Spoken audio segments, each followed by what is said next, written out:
नमस्कार, सोनाली किचनमध्ये आपल्या सर्वांचं मनापासून स्वागत आहे। तर आपण करणार आहोत कचोरी। तर यूट्यूबवर धुळा उडवला आहे हे कचोरीचा। प्याज कचोरी किंवा टमाटर कचोरी किंवा मटर कचोरी, आलू कचोरी। तर आपण आज तयार करणार आहोत आलू मटर मिक्स अशी कचोरी, झणझणीत अशी भाजी, वरचं जे आवरण आहे एकदम कुरकुरीत। तर ही कचोरी कशा पद्धतीने केलती हाच व्हिडिओ मी इथे केला आहे। तर यामध्ये घातले आलू शिजत कढईमध्ये, म्हणजे बटाटा हो। तर बटाटा चांगला शिजला की नंतर घालायचा मटार। तर मटार हिरवागार बाजारातून आणला आहे, स्वस्त पण झाला आहे। आणि मटाराची रेसिपी राहिलीच, कचोरी करायची राहिली होती माझी आणि ती आता मटार शिजून घेतला आहे। तर इथं पीठ घेतलं आहे बघा, 1 वाटी मैद्याचं आणि 1 वाटी गव्हाचं पीठ। तर तुम्ही नुसता मैदा वापरला तरी चालतो किंवा गव्हाचं पीठ सुद्धा वापरलं नुसता चालतं, त्यामुळे सुद्धा छान कचोरी होते। तर चवीपुरते मीठ वापरायचं, 2 ते 3 चमचे ह्यामध्ये तेल घालायचं। तेल घालायचं कारण म्हणजे कचोरीचं वरचं आवरण असतं ते एकदम कुसकुशीत आणि कुरकुरीत होतो, यासाठी तेल घालायचं। आणि हे तेल चांगले ह्या पिठामध्ये मिक्स करून मूठ बांधून घ्यायचं। मूठ बांधले की समजायचं आपलं पीठ परफेक्ट झालं आहे। समोस्याचा असू दे किंवा कचोरीचा असू दे, अशा पद्धतीनं पीठ नक्की मळा, म्हणजे तुमचं जे समोसा असेल किंवा कचोरी असेल, वरचं जे कवर असतं ते एकदम कुसकुशीत होतं। तर अगदी थोडं थोडं पाणी घालून हे आता मर्दून घ्यायचं, मळून घ्यायचं, घटसर असा गोळा मळून घ्यायचा। तर पीठ तर मळून झालं आहे आणि हे आता ठेवायचं बाजूला। आता तयार करून घ्यायचे आहे भाजीचा मसाला। तर भाजीचा मसाला करण्यासाठी 1 चमचा धने, 1 चमचा जिरे, 2-3 पाकळ्या इथं लसणाच्या घेतल्यात एकदम गरगरीत, 1 इंच आलं आणि भरपूर असा मिरच्या। झणझणीत अशी भाजी तयार व्हायची होती म्हणून यामध्ये घातल्यात मिरच्या आणि कोथिंबीर। आणि ही सर्व आता मिक्सरच्या भांड्यामध्ये एकदम बारीक करून घेतले बघा मसाला। ह्या मसाल्यानाच खूप छान टेस्ट येते या कचोरीला, ही जानच आहे म्हटली तर चालते हा मसाला कचोरीचा। तर बटाट्याच्या साली काढून घेतल्या आहेत आणि थंड झाला आहे वटाणा, आणि वटाणा पण चांगला शिजला आहे। तर वटाणा शिजवून घ्या नक्कीच, ह्यामुळं आतलं जे भाजी असते, सारण असतं ते खूप छान होतं, एक जीव होतो या भाजीचा वटाणा आणि बटाटा शिजला की। तर कढईमध्ये घातले आहे तेल 2-3 चमचे आणि त्यामध्ये घातले जिरं टणटण उड्या मारा लागलं की त्यामध्ये घालायचं हे आपण जे पेस्ट करून घेतले आहे, आलं लसूण कोथिंबीर मिरच्या धने जिरे, हे पेस्ट ह्यामध्ये घातल्यानंतर असा घरभर असा वास सुटतो या मसाल्याचा। आहा, यामुळं कळतं की आपली कचोरी एक नंबर होणार आहे। तर हा मसाला थोडा वेळ भाजल्यानंतर ह्यामध्ये घातला आहे पावभाजीचा मसाला, आहे लाल हळद घातली आहे आणि थोडंसं बटर नसलं तरी तूपसुद्धा चालतं, भाजीमध्ये घातलं तर चालतं, ह्यामुळे खूप छान टेस्ट येते या भाजीला। आणि चवीपुरतं मीठ। तर हे सर्व माल मसाले 1 2 ते 3 मिनटं भाजून घ्यायचं, म्हणजे हा मिरचीचा कच्चापणाचा वास जातो। तर हा मसाला भाजल्यानंतर ह्यामध्ये घालायचा आहे आता बटाटा आणि मटार। तर ही भाजी अशा पद्धतीने करा, तुम्हाला समोशाचा असू दे, समोशाचा किंवा कचोरीचा अशाच पद्धतीने भाजी करा, खूप छान कचोरी आणि समोसा तयार होतो।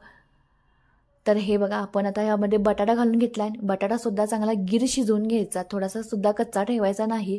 आणि मटरसुद्धा चांगला शिजवून घेतला आहे आणि ही भाजी घ्यायची चांगली अलटी पलटी करून आणि मिक्स करून घ्यायची ह्या मसाल्यामध्ये। आणि भाजी तर असली तिखट झालती ना, तिखट कचोरी असली की छान टेस्ट देते बरं का।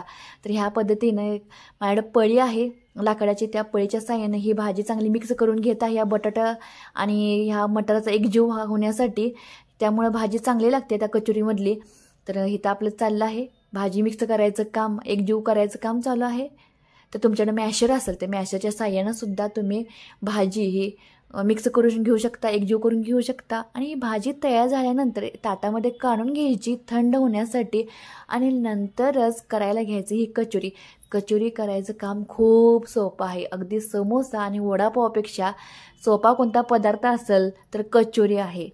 तर इथं बघा अगदी आपण पुरणाची पोळी करतो त्या पद्धतीने हा गोळा करून घ्यायचा आणि ह्या गोळ्यामध्ये घालायचं हे सारण झणझणीत केलेलं।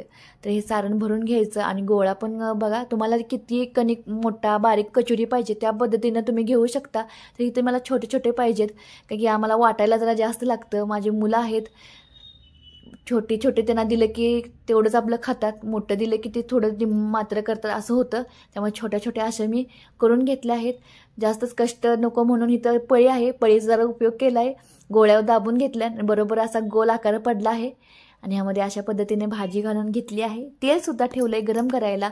आणि ही कचोरी एकदम लो फ्लेमवर किंवा मीडियम फ्लेमवर ही कचोरी तळून घ्यायची, कारण की वरचं आवरण असतं ते जाड असतं आणि ते चांगलं लवकर तळावं यासाठी जरा उशीरपर्यंत ही कचोरी तळावी लागते.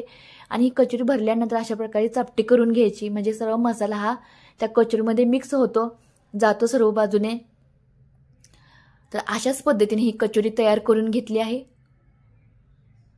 तर ह्या कचोरीचा व्हिडिओ तुम्हाला कसं वाटला नक्कीच मला कमेंट करून सांगा.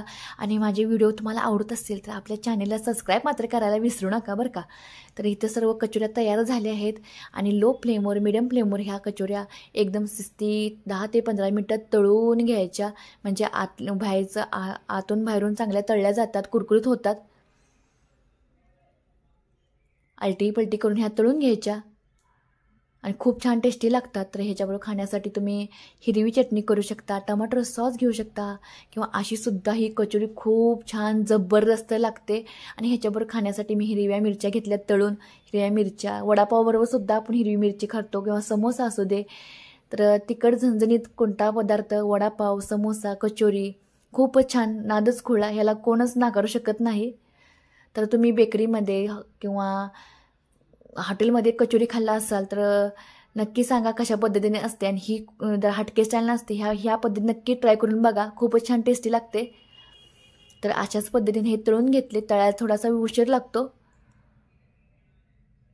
जाड असतं वरचं आवरण. समोशाचं कसं वरचं आवरण हे पातळ असतं, त्यामुळे लगेच तळलं जातं, आणि हे जरासं जाड असतं, त्यामुळे हे तळायला उशीर लागतं. तर कुटुक दिशेनं अशी कचोरी फोडली आणि आतला मसाला काय छान दिसतोय, मग कचोरी पण किती छान झाली आहे बघा.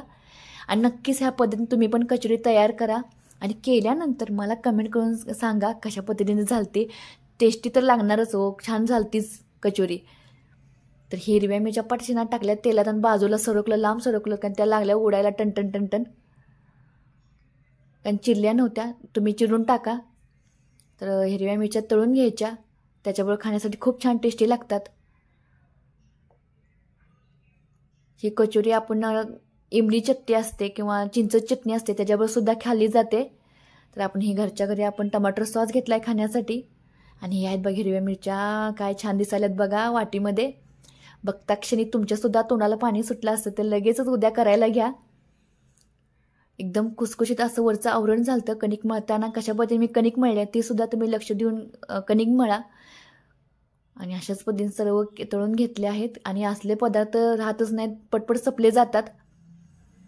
जरा इथं आहेत हिरव्या मिरच्या, मस्त अशा खूप छान लागतात ह्याच्याबरोबर हिरव्या मिरच्या. आणि ही केली घातली कोथिंबीर, बाजूला घेतला आहे टमाटर सॉस. आहा, काय आणि नाश्त्याला पाहिजे ह्याच्यापेक्षा वेगळं मला सांगा. तर नक्कीच अशा पद्धतीने तुम्ही पण कचोरी करा घरच्या घरी. अजिबात बेकरीत किंवा बाहेर जाणे खायची गरज नाही.